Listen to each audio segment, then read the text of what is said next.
Academy. नमस्कार दोस्तों, पूरे भारत के कई सारे न्यूज़पेपर के अंदर ये आर्टिकल आप लोगों ने पढ़ा होगा जहां पर बताया जा रहा है कि पूरे विश्व भर के अंदर थ्रोट कैंसर का एक बड़ा कारण बन चुका है ओरल सेक्स। रिसेंटली हुआ यह है कि यूनिवर्सिटी ऑफ बर्मिंघम के institute of cancer and genomic science के द्वारा एक रिसर्च की गई, जिसके बाद ये पता लगा कि पूरे विश्व के अंदर थ्रोट कैंसर का एक बड़ा कारण है ओरल सेक्स।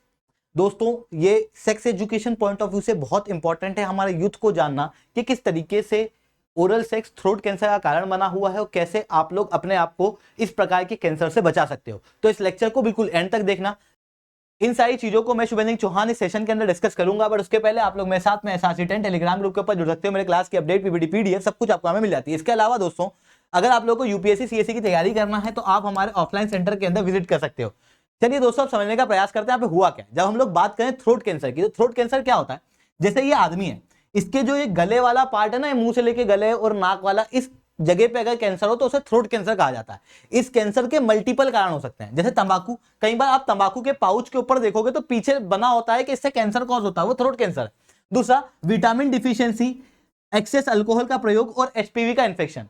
एचपीवी का इन्फेक्शन एक्चुअल में एचपीवी यानी ह्यूमन पेपिलोमा वायरस, जो कि सेक्सुअली ट्रांसमिटेड वायरस है और जनरली ह्यूमन के जेनिटल पार्ट को ये इफेक्ट करता है। पूरे विश्व भर के अंदर 5% जो कैंसर होते हैं उसका कारण एचपीवी वायरस देखने को मिलता है, जिसकी वजह से cervical cancer, vaginal cancer, vulval cancer, penile cancer, anal cancer और अभी रिसेंटली ओरल कैंसर जो है वो कॉज होता हुआ दिखता है। अब अगर मैं थ्रोट की बात करूं तो थ्रोट के अंदर किस जगह पे कैंसर कॉज होता है उसे समझोगे तो उसके बाद में समझ में आएगा कि ये एक्चुअल में कैंसर कॉज होता कैसे। तो देखो, अगर मैं थ्रोट की बात करूं तो यहां पर ये ऊपर नाक वाला भाग आता है जिसे हम लोग नेसोफेरिंग कहते हैं। फिर आता है ओरोफेरिंग और उसके बाद में आता है हाइपोफेरिंग। ओरोफेरिंग मतलब ये मुंह के अंदर वाला पार्ट और ये हाइपोफेरिंग ये गर्दन वाला पार्ट। ये अगर आप देखोगे नेसोफेरिंग और हाइपोफेरिंग तो यहां पर कैंसर का कारण जो होता है वो तंबाकू होता है। वहीं ओरोफेरिंग की अगर मैं बात करूं तो यहां पर मेन कारण कैंसर का ह्यूमन पेपिलोमा वायरस है, यानी कि ओरल सेक्स है। 70% ओरोफेरिंजियल कैंसर का कारण ओरल सेक्स देखने को मिलता है पूरे विश्व भर के अंदर। अब ये होता कैसे है? जब भी कोई आदमी एक इन्फेक्टेड जेनिटल के साथ में ओरल सेक्स परफॉर्म करता है तो उसका ये पूरा पार्ट एक्सपोज में आता है और ह्यूमन पेपिलोमा वायरस ओरोफेरिंग पार्ट के अंदर अटैच हो जाता है। इस समय आदमी यूथ होता है। जब आदमी यूथ होता है उस समय पर उसका इम्यून सिस्टम बहुत मजबूत होता है, तो एचपीवी वायरस अपने इफेक्ट नहीं दिखा पाता और एचपीवी वायरस डोरमेंट बैठा होता है। पर जैसे जैसे आदमी की उम्र ढलने लगती है, आदमी बूढ़ा होने लगता है, उसके बाद में देखने को मिलता है कि उसकी इम्यूनिटी कम हो रही है और जैसे जैसे उसकी इम्यूनिटी कम होती जाती है तो उसके बाद में ह्यूमन पेपिलोमा वायरस एक्टिव होने लगता है और उसके बाद में बुजुर्ग लोगों के अंदर थ्रोट कैंसर के केसेस बढ़ते हुए दिखाई देते हैं। इसी कारण से ओरल सेक्स परफॉर्म करता यंग आदमी है पर कैंसर बूढ़े लोगों के अंदर देखने को मिलता है क्योंकि वही आदमी बूढ़ा हुआ है। और इवन जिस व्यक्ति ने जितना ज्यादा अलग अलग पार्टनर के साथ में ओरल सेक्स किया है उसके अंदर उतना ज्यादा एक्सपोजर क्रिएट होगा। अगर 6 से ज्यादा पार्टनर रहे हैं तो ऐसी कंडीशन के अंदर 8.5 गुना थ्रोट कैंसर के होने के चांसेस जो है वो बढ़ जाते हैं। ये चीज काफी ज्यादा इंपॉर्टेंट है, पर आपको लग रहा होगा कि यार हमारे लिए क्या है इसके अंदर। तो देखो, अगर मैं बात करूं पूरे विश्व भर के अंदर ह्यूमन पेपिलोमा वायरस की, तो उसका एक बड़ा एक्सपोजर भारत के अंदर भी देखने को मिलता है।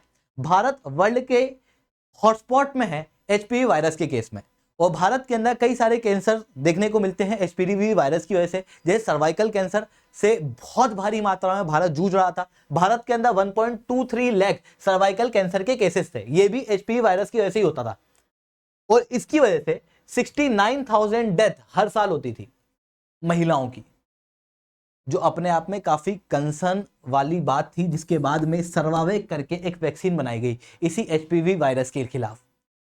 सेकंड हाईएस्ट इसी एचपीवी वायरस से कोई से कैंसर देखने को मिलता है तो वो है थ्रोट कैंसर। ऐसी कंडीशन में इस चीज के ऊपर भी ध्यान दिया जाना काफी ज्यादा जरूरी है। अब आप कहोगे तो किस तरीके से ध्यान दें और किस तरीके से खुद को प्रोटेक्ट करें? एक्सपर्ट्स बताते हैं कि ओरल सेक्स सेफ सेक्स नहीं है। ओरल सेक्स ही परफॉर्म ना करो जिससे इस प्रकार के वायरस से बचा जा सकता है, क्योंकि कौन सा जेनिटल एचपीवी वायरस इन्फेक्टेड है कौन सा नहीं पता, क्योंकि यंग आबादी के अंदर ये असिम्प्टोमेटिक होता है। ऐसी कंडीशन में एचपीवी वायरस की पुष्टि करना काफी ज्यादा मुश्किल होता है, जिसके कारण से ओरल सेक्स ना परफॉर्म करने की हिदायत लोगों को दी जाती है।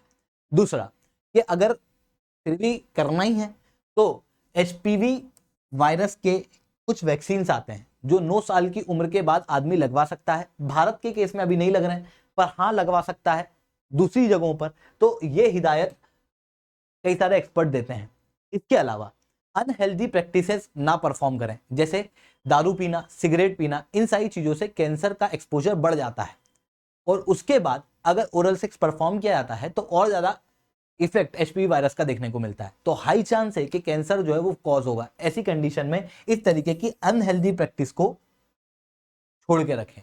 इसके अलावा एक और तरीका है कि कॉन्ट्रासेप्टिव्स के अंदर ओरल सेक्स के दौरान में कॉन्डम्स वगैरह का प्रयोग करने से भी आदमी जो है वो अपने आप को एचपीवी वायरस से, इन्फेक्शन से बचा सकता है। आप होप आपको ये सारी बातें समझ में आई होंगी। लेक्चर अच्छा लगा हो तो लाइक करना, लेक्चर बहुत अच्छा लगा हो तो SRC10 कमेंट करना।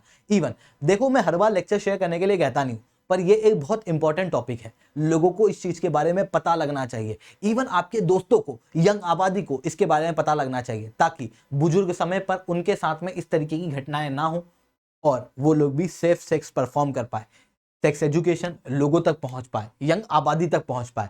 तो इस लेक्चर को जितना हो सके उतना शेयर करना। इसके अलावा अगर आप लोगों को यूपीएससी सीएससी की तैयारी करना है तो आप लोगों के पास में बहुत अच्छा मौका है। अनअकैडमी की ऑफलाइन क्लासेस जो है वो शुरू हो चुकी हैं।